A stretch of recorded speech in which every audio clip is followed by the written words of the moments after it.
premier jour ya campagne ndeo nzamba senga qui parle de recommandations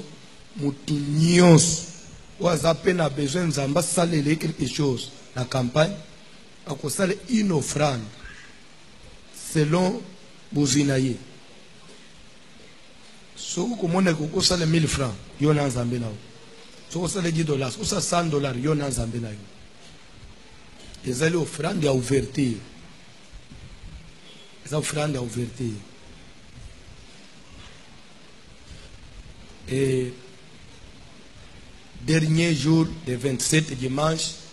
wana nde ozala offrande ya fermeture wana siku ya clôture wana ezali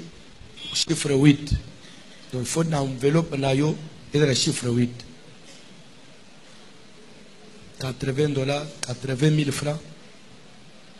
8 000 francs $8 $800 800 000 francs 8 millions de francs $8 000 ça dépend de ya moto ou soit si tu trouves que peut-être $800 te mais $80 pe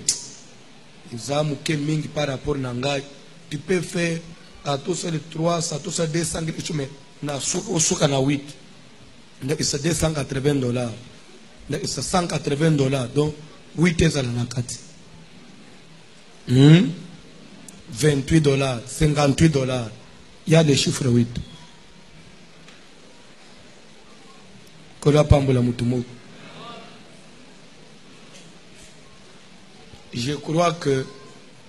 peut-être que est-ce que 280 c'est chiffre 8 mais l'air to komaka l'air to bande au combat 2008 année 2008 année 2009 des fois on écrivait 009